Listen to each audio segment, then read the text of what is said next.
नमस्कार मु जितेंद्र आपण स्वागत करुच्ची दैनिक न्यूज ओडिया चैनल को। तो आज सारा दिन कौन सब बछा बछा और टॉप न्यूज गुड़िक रही चलते ये संपूर्ण भिडियो जाणवा। ओडिशा को पुणी आसुची जोड़ा लघुचाप। पुणी एक जोड़ा लघुचाप क्षेत्र सृष्टि होगार संभावना रही आगामी 24 घंटा मध्य उत्तर पश्चिम मध्य प्रदेश और पार्श्ववर्ती अंचल में लघुचाप सृष्टि हो। अन्य एक लघुचाप क्षेत्र पश्चिम बंग और ओडिशा उपकूल सृष्टि हो पारे। बंगोपसागर में पुणी एक जोड़ा लघुचाप सृष्टि होगापी संभावना थिबा भारतीय पाणीपाग विभाग पूर्वानुमान करिछि। एही लघुचाप क्षेत्र गुड़िक प्रभाव में ओडिशा, पश्चिमबंग, झारखंड, छत्तीसगढ़ और मध्यप्रदेश केतेक अंचल में प्रबल वर्षा होगार संभावना रही। ओडिशा उपकूल जिला गुड़िक यथा बालेश्वर, भद्रक, केन्द्रापड़ा, जगतसिंहपुर, पुरी, खोर्धा, गंजाम और गजपति आदि अंचल में हालुकारु मध्यम धरणर वर्षा होगा सह पवनर बेग 30 ରୁ 40 किलोमीटर प्रति घंटा रही पारे। चलो देखिए परवर्ती अपडेट कौन रही। बन्या जल भासुची कुंभीर। आली अंचल प्रभावित ब्राह्मणी नदी में बन्या आसी कलडीही, पत्रपुर और नरेन्द्रपुर पंचायतर विभिन्न ग्राम में बन्या जल प्रवेश करिछि। बन्या जल गाँ भितर पशिबारु ग्रामवासी आतंकित अवस्था थिया बेले कलडीह पंचायत दिनियारी ग्राम्य रास्ता निकट में एक विशालकाय कुंभीर भासुथिबार देखा मिली, जहां नहीं कलडीह पंचायतर दिनियारी, इच्छापुर, जामुदंड, विजयनगर ग्रामवासी आतंकित हो पड़ते। तेणु प्रशासन पक्षर सूचना दि जाए कि जोठारे बन्या प्रवण अंचल सेठारे लोक मानकु कहुछि आपण मैंने बन्या जल को हठात ओह्लांतु ना। चलन देखिए परवर्ती अपडेट कौन रही। ड्राइवर संघर आंदोलन को नहीं आसला बड़ खबर। जोरदार हेबो ड्राइवर आंदोलन को नहीं आसला बड़ खबर। आहरी जोरदार हेबो ड्राइवर आंदोलन। 15 तारिख आंदोलन को जोरदार करिबो ड्राइवर महासंघ। आंदोलन जोरदार पई आह्वान देले सभापति। समस्त ड्राइवर राजरास्ता को ओह्लाइबा को आह्वान देछि। एहीपरि भिडियो वार्ता देले संघ सभापति प्रशांत मेंडुली। से कहते सरकार ड्राइवर को अणदेखा करुछंती, एबे करबा मोर परिस्थिति कही आह्वान देले प्रशांत मेंडुली। मेंडुली को पुलिस खोजुवा बेले पुणी आंदोलन धमक देछि मेंडुली। चलो देखिए परवर्ती अपडेट कौन रही। एही मानकु मिलिबनी पीएम किसान रो 20तम किस्ती टंका। चलो देखिनबा संपूर्ण अपडेट कौन रही। देशर कोटी कोटी कृषक पीएम किसान योजनार 20तम किस्तीर अपेक्षा रही। जून रे एही टंका आसीबार थिला, हेले एथर सेथिरे विलंब होईছে। एही योजनार गरीब कृषक मानकु प्रति वर्ष 6000 टंकार आर्थिक सहायता मिली थाए, जहाँकि 4 मास व्यवधान रे 2000 टंका लेखाएं मिली थाए। आगकू एही टंका पाइबा पई आपण मानकु ईकेवाईसी अपडेट करिया को पड़िबो। जदि आपण माने पर्यंत ईकेवाईसी अपडेट करिनांती तबे आपण माने आगामी किस्ती पाई परिबे नाही। जदि आपको पीएम किसान योजनार लाभ मिली थाए तबे यथाशीघ्र पीएम किसान पोर्टाल नचेत निकटतम सीएससी जनसेवा केन्द्र जरिया निजर ईकेवाईसी पूर्ण करनियंतु। पीएम किसान वेबसाइट को जाई मध्य आपण माने ईकेवाईसी संपूर्ण करि परिबे, नचेत निकटस्थ जनसेवा केन्द्र को जाई मध्य आपण ईकेवाईसी संपूर्ण करि परिबे। चलो देखिया परवर्ती अपडेट कौन रही। महिला मानक पई खुशी खबर, खाता को आसीबो 15,000 टंका। चलो देखना संपूर्ण अपडेट कौन रही।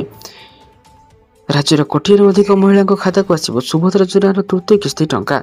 एने तारीख घोषणा कर सारी राज्य सरकार पूर्व 2टी पर्यायर 10,000 टंका मिल सारी। आ किछि दिन पर सुभद्रार 3य किस्ती टंका हिताधिकारी खाता को आसीबो। सरकार घोषणा अनुसार राखी पूर्णिमा अर्थात अगस्ट 9 तारिख में 3य किस्ती टंका मिल पारिबो, अर्थात 15,000 टंका खाता को आसीबो। किंतु केवल योग्य हिताधिकारी ही यही टंका पाई परिबे। अयोग्य हिताधिकारी आवेदन कले मध्य ना काटिदेबे सरकार। एवं सुभद्रा योजनार जेपरि कौनसी योग्य हिताधिकारी वंचित न हुअंती सेथिपई घर घर बोली हिताधिकारी को चिन्हट कराजिबो बोली उपमुख्यमंत्री प्रभात परिडा सूचना दैछन्ते। चलो देखिए परवर्ती अपडेट कौन रही। हीराकुद जलभंडार रे 8टी गेट रे बन्या जल निष्कासन। रविवार हीराकुद जलभंडार एकाकालीन 6टी स्लुइस गेट को बंद कर दिया जाइए। क्रमश जलभंडार मध्य को बन्या जल प्रवेश परिमाण ह्रास पाउथिबारु रविवार सकाळ 8टारे प्रथमे 2टी एवं पूर्वाह्न 11टारे 4टी मिसी 6टी स्लुइस गेट को बंद कर दिया जाइए। वर्तमान मोट 8टी स्लुइस गेट जरिया जलभंडार बन्या जल निष्कासित होउछि। चलो देखिए परवर्ती अपडेट कौन रही। नकली और निम्नमान सार बिक्री विरोध में कठोर कार्यानुष्ठान ग्रहण करने को राज्य और केन्द्रशासित अंचल को कड़ा निर्देश दि जाइए।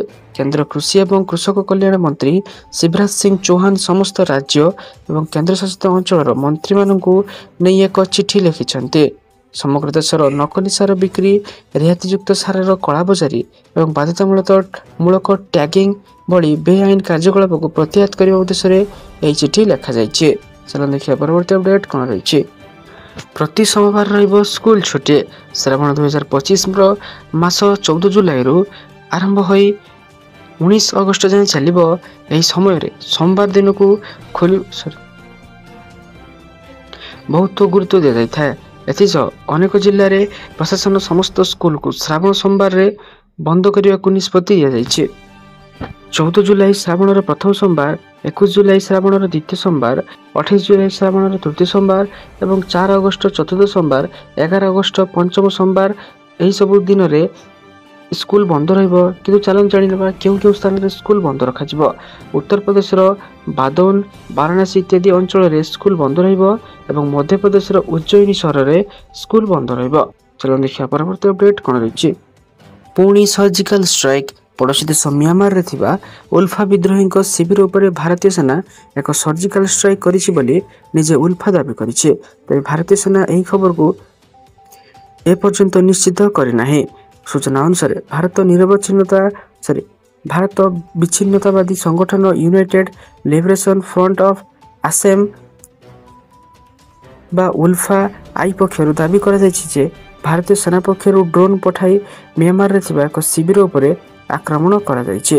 ଏହାଦ୍ୱାରା ଉଲ୍ଫାର 2 ଜଣ ବରିଷ୍ଠ କମାଣ୍ଡର ମୃତ୍ୟୁବରଣ କରିଛନ୍ତି। ସେମାନେ ହେଉଛନ୍ତି ବ୍ରିଗେଡିୟର ଗଣେଶ ଆସମ ଏବଂ କର୍ଣ୍ଣଲ ପ୍ରଦୀପ ଆସମ। ଏହି ଘଟଣାରେ ଆଉ 19 ଜଣ ମଧ୍ୟ ଆହତ ହୋଇଛନ୍ତି। ଚାଲନ୍ତୁ ଦେଖିବା ପରବର୍ତ୍ତୀ ଅପଡେଟ୍ କ'ଣ ରହିଛି। 100 ୟୁନିଟ୍ ମାଗଣା ବିଜୁଳି।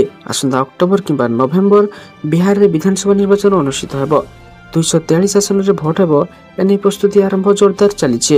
ଏହାରି ଭିତରେ ବିହାର ମୁଖ୍ୟମନ୍ତ୍ରୀ ନୀତିଶ କୁମାର ବଡ଼ ଘୋଷଣା କରିଦେଇଛନ୍ତି। ଏହାକୁ ନେଇ ନିର୍ବାଚନ କାର୍ଯ୍ୟକଳାପ ତୀବ୍ର ହୋଇଉଠିଛି। ନୀତିଶ ସରକାର ଲୋକଙ୍କୁ ଏକ ବଡ଼ ଉପହାର ଦେଇଛନ୍ତି। ନିର୍ବାଚନ ପାଇଁ ପ୍ରତିଶ୍ରୁତି ଯୋଡ଼ି ଖୋଲିଛନ୍ତି ନୀତିଶ। ବିହାର ସରକାର ବିଜୁଳି ଉପଭୋକ୍ତାଙ୍କୁ 100 ୟୁନିଟ୍ ମାଗଣା ବିଜୁଳି ଦେବାକୁ ଯୋଜନା କରୁଛନ୍ତି। ଶକ୍ତି ବିଭାଗର ପ୍ରସ୍ତାବକୁ ଅର୍ଥ ବିଭାଗ ଅନୁମୋଦନ କରିଛି। ଏ ସମ୍ପର୍କରେ ଏକ ପ୍ରସ୍ତାବ ଖୁବ୍ ଶୀଘ୍ର କ୍ୟାବିନେଟ୍ରେ ଅଣାଯିବ। ଚାଲନ୍ତୁ ଦେଖିବା ପରବର୍ତ୍ତୀ ଅପଡେଟ୍ କ'ଣ ରହିଛି। ନିଲମ୍ବିତ ହେଲେ 27 ସରକାରୀ ଚାକିରିଆ। ଛତିଶଗଡ଼ର ମୁଙ୍ଗେର ଜିଲ୍ଲାରେ ନକଲି ଦିବ୍ୟାଙ୍ଗ ପ୍ରମାଣପତ୍ର ଆଧାରରେ ସରକାରୀ ଚାକିରି କରିଥିବା 27 ଜଣ କର୍ମଚାରୀଙ୍କୁ କଲେକ୍ଟର ସସ୍ପେଣ୍ଡ କରିଦେଇଛନ୍ତି। କଲେକ୍ଟର ଗୌରବ କୁମାର ସିଂ କଡ଼ା ନିର୍ଦ୍ଦେଶ ଅନୁଯାୟୀ ତାଙ୍କର ଗ୍ରହଣ କରି ବିଭିନ୍ନ ବିଭାଗଗୁଡ଼ିକରେ କାର୍ଯ୍ୟରତ ଏହି କର୍ମଚାରୀଙ୍କ ବିରୋଧରେ ଯାଞ୍ଚ କରାଯାଇଥିଲା। ପରେ ଏହି ନିଷ୍ପତ୍ତି ନିଆଯାଇଛି। ସମସ୍ତେ ଶ୍ରବଣ ଦୁର୍ବଳତାର ପ୍ରମାଣପତ୍ର ଆଧାରରେ ଚାକିରି କରିଥିଲେ। ବହିଷ୍କାର ହୋଇଥିବା କର୍ମଚାରୀଙ୍କ ମଧ୍ୟରେ ଶିକ୍ଷା ବିଭାଗର 12 ଜଣ କର୍ମଚାରୀ ମଧ୍ୟ ଅନ୍ତର୍ଭୁକ୍ତ ଅଛନ୍ତି। ସେମାନଙ୍କ ମଧ୍ୟରେ ଅଧ୍ୟାପକ ଅଛନ୍ତି ଏବଂ କିଛି ଶିକ୍ଷକ ମଧ୍ୟ ଅଛନ୍ତି। ଚାଲନ୍ତୁ ଦେଖିବା ପରବର୍ତ୍ତୀ ଅପଡେଟ୍ କ'ଣ ରହିଛି। ରେଳ ସେବା ସମ୍ପୂର୍ଣ୍ଣ ବାଧାପ୍ରାପ୍ତ। ତାମିଲନାଡୁ ଉତ୍ତର ଭାଗରେ ଥିବା ତିରୁଭଲ୍ଲରଠାରେ ରବିବାର ଡିଜେଲ ନେଉଥିବା ଏକ ମାଲବାହୀ ଟ୍ରେନ୍ରେ ଭୟଙ୍କର ଅଗ୍ନିକାଣ୍ଡ ଘଟିଛି। ଫଳରେ ଚେନ୍ନାଇ ଆରାକ୍କନମ୍ ରୁଟ୍ରେ ଟ୍ରେନ୍ ସେବା ବାଧାପ୍ରାପ୍ତ ହୋଇ ସଦର୍ଣ୍ଣ ରେଲୱେ ପକ୍ଷରୁ କୁହାଯାଇଛି। ଅଗ୍ନିକାଣ୍ଡରେ କେହି ମୃତାହତ ହୋଇନାହାନ୍ତି। ତେବେ ଷ୍ଟେସନରେ ଅଟକି ରହିଥିବା ଯାତ୍ରୀମାନଙ୍କୁ ସେମାନଙ୍କର ଗନ୍ତବ୍ୟ ସ୍ଥଳରେ ପହଞ୍ଚାଇବା ପାଇଁ ରାଜ୍ୟ ପରିବହନ ନିଗମ ପକ୍ଷରୁ ସ୍ୱତନ୍ତ୍ର ବସ୍ ଚଳାଚଳ କରାଯାଉଛି।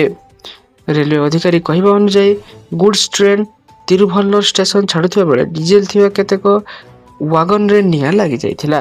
ଚାଲନ୍ତୁ ଦେଖିବା ପରବର୍ତ୍ତୀ ଅପଡେଟ୍ କ'ଣ ରହିଛି। ଭାରତୀୟ ରେଳବାଇର ବଡ଼ ନିଷ୍ପତ୍ତି। ଯାତ୍ରୀଙ୍କ ସୁରକ୍ଷାକୁ ଆହୁରି ସୁଦୃଢ଼ କରିବା ପାଇଁ ଟ୍ରେନ୍ଗୁଡ଼ିକରେ ଲଗାଯିବ ସିସିଟିଭି କ୍ୟାମେରା। ଏହି ଯୋଜନା ଅଧୀନରେ ସାରା ଦେଶରେ ପ୍ରାୟ 74,000 ଯାତ୍ରୀ କୋଚ୍ ଏବଂ 15,000 ଲୋକୋମୋଟିଭ୍ ଇଞ୍ଜିନରେ ସିସିଟିଭି କ୍ୟାମେରା ଲଗାଯିବ। ପ୍ରତ୍ୟେକ କୋଚ୍ର 4ଟି କ୍ୟାମେରା ଲଗାଯିବ। ସେଭଳି ପ୍ରତ୍ୟେକ ଲୋକୋମୋଟିଭ୍ରେ 6ଟି ଲେଖାଏଁ କ୍ୟାମେରା ଲଗାଯିବାର ଆୟୋଜନ କରାଯାଉଛି। କୋଚ୍ର ପ୍ରବେଶ ସ୍ଥାନ ଏବଂ ସାଧାରଣ ଅଞ୍ଚଳରେ 2ଟି ଲେଖାଏଁ କ୍ୟାମେରା ଲାଗିବ। ଏହି ହାଇଟେକ୍ କ୍ୟାମେରା ଗୁଡ଼ିକ ବିଶେଷ କଥା ହେଉଛି ଯେ ଏଗୁଡ଼ିକ କମ୍ ଆଲୋକରେ ମଧ୍ୟ ଉଚ୍ଚ ଗୁଣବତ୍ତା ଭିଡ଼ିଓ ରେକର୍ଡ କରିପାରିବେ ଏବଂ ଉଚ୍ଚ ଗତିରେ ମଧ୍ୟ ସ୍ପଟ୍ ଫୁଟେଜ୍ ପ୍ରଦାନ କରିପାରିବେ।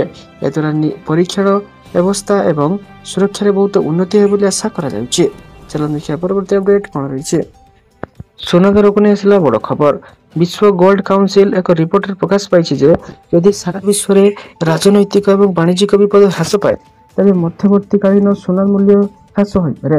ରିପୋର୍ଟରେ ଆହୁରି କୁହାଯାଇଛି ଯେ ଯଦି ଆମେରିକୀୟ ଡଲାର ଏବଂ ट्रेजरी मूल्य वृद्धि पाए तेज सुनार मूल्य आहरी ह्रास पाइबार संभावना रहुचे। केंद्रीय बैंक गुड़िक द्वारा सुना क्रय और साधारण निवेशकों कम चाहिदार प्रभाव यार मूल्य उपरे देखा जाइपारे। परवर्ती अपडेट कौन रही समुद्र बुड़ीज यह द्वीप जापान कानसाई आंतर्जातीय विमानबंदर बर्तमान एक गंभीर संकटर सम्मुखीन होउछे। ओसाका बे मध्य भाग में दुईटी कृत्रिम द्वीप उपर निर्मित यह विमानबंदर क्रमागत भाव में दबिबार लगी। परिस्थिति एपरी होइछि जे परिस्थिति आहरी खराब न होइबा जापान को तुरंत पदक्षेप नेबाकू पड़िबो। एक रिपोर्ट अनुसार द्वीपर पृष्ठ एपर्यंत 3.84 मीटर बुड़ी सारी। चलन देखिए परवर्ती अपडेट कौन रही कैंसर और HIV भली रोग में पीड़ित रोगी आसला आश्वस्तिकर खबर। बहुत शीघ्र से महंगार औषधर बोझ किसी परिमाण ह्रास पाइपे कारण खूब शीघ्र भारत में HIV कर्कट और हेमाटोलोजी भली गंभीर रोगर औषध खर्च कमिबा नहीं जमापड़ी। सरकार पैनेल प्राय 200 औषध उपर कस्टम शुल्क छाड़ करने को सुपारिश करिछि। चिकित्सा खर्च ह्रास करने नहीं आशा करा जाउछि। चलो देखिए परवर्ती अपडेट कौन रही आसंता अगस्ट 15 तारिख मध्य प्रकाश पाइब सप्लीमेंटारी और ओपन स्कूल द्वितीय परीक्षा फल। गत 30 तारिख आरंभ होता मैट्रिक सप्लीमेंटारी और ओपन स्कूल परीक्षा शेष हो जाए। आसंता 14 तारिख अर्थात आज खाता देखा 20 तारिख सुधा खाता देखा शेष कर 2 सप्ताह मध्य रेजल्ट प्रोसेसिंग हो पारे। हाईस्कूल सप्लीमेंटारी परीक्षा 98टी परीक्षा केन्द्र में 3232 सप्लीमेंटारी परीक्षा देथिबार जमापड़ी। सप्लीमेंटारी परीक्षा 7 जन परीक्षार्थी कॉपी कर धरा पड़ी और माध्यमिक शिक्षा परिषद सभापति श्रीकांत तराई ए संपर्क में सूचना दी। चलो देखिए परवर्ती अपडेट कौन रही ओडिशा राशन कार्डधारी मानक खुशी खबर। खाद्य और जोगाण मंत्री कृष्णचंद्र पात्र घोषणा करिसेंति जे चलित मासरे राशन कार्डधारी खाउटी को गहम जोगाई दिया। राज्य में उपलब्ध गहम तुरंत खाउटी को बांटिबा को मंत्री निर्देश देइछन्ते। मंत्री पात्र कहते जे राज्य को जी गहम प्राप्त होइछि ताहा राशन कार्डधारी को वितरण करा।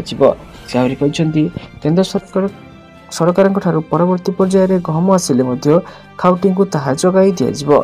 सार्वजनिक बछा बछा और गुरुत्वपूर्ण खबर जानापी आम चैनल को सब्सक्राइब रखते और वीडियो को लाइक कर दिंतु। धन्यवाद।